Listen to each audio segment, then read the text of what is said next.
Good morning. This is Laura with CoachMeLaura.com and at your service mobile notary.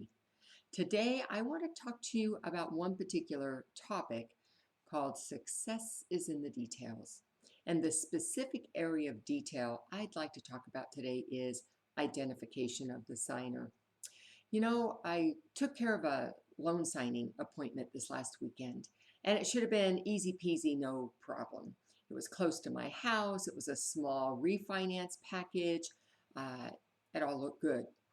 The problem I had is when I got there, the ID he handed me, although it was valid and on my list of IDs, it did not have all the requirements for that card to be acceptable for notarization. Now, I have to say, this guy was shocked. He was upset because he purchased his house using that card and he refinanced his house using that card. And now here I am, the third notary to come along, and I'm telling him no, it wasn't a valid ID to begin with for notarization. And he's probably thinking, well, who's telling me the truth? The first two notaries or this one?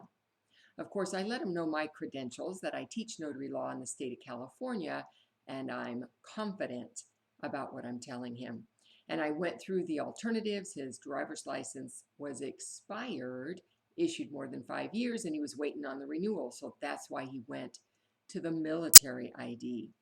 And you know what? Here's what's disconcerting for me is that I hear this frequently. Not only do I experience it, where a card that's on the secondary list, and I am addressing California at the moment, is on the list and the notary stops and says, okay, it's on my list, I'm good to go.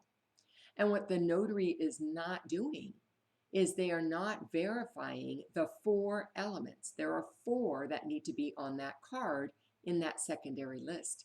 And that includes a photograph, a physical description, a signature, and a serial number. All four must be present for that secondary list to be utilized. So the most common issue that we have with cards on that secondary list that don't meet the requirements are the military ID, because there are several formats. The retirement card and the dependent card have all four elements. However, the active military card and the common access military card do not.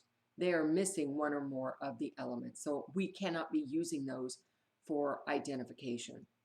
Now, in California particularly, every notary has to take a 6-hour course. Every notary has to pass a state exam. And yet, I still come across where they're not using the appropriate ID. So I encourage you, please, please, if you don't know the complete list of IDs and the four requirements, take it out of page, I think it's 8, out of your handbook, tear it out or copy it, paste it on the inside of your journal. And that way, when they're not using the most common, which is California driver's license and non-driver's ID or the passport, and those don't have any other requirements, now you're looking at a secondary list. And in that secondary list, please check that it has all four, not only for the signing that you are taking care of, but for future signings or future notarizations. This signer will become educated about what they need to have a successful notarization. Identification, it is the single most important thing that we do in the notarization process.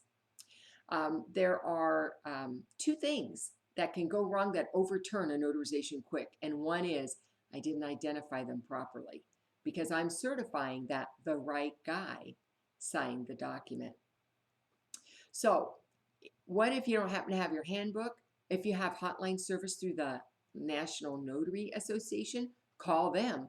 They are open Monday through Friday, 5 a.m. in the morning till 7 p.m. at night, and Saturdays 5 a.m. to 5 p.m. If you don't have that, maybe you have a law primer, and that would have all the IDs in it. If you need a handbook, see if there's any 2018. Actually, you can download it, now that I think about it.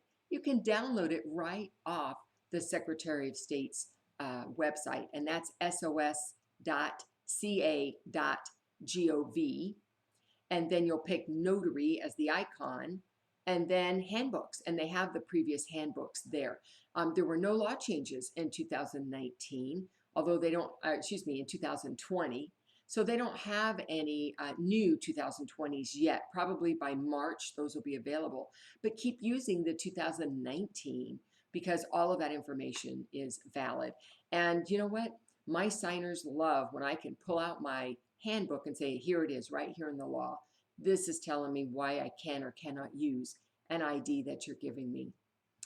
If you want any follow-up help, I do have coaching videos called Laura Bewer Presents Video Library.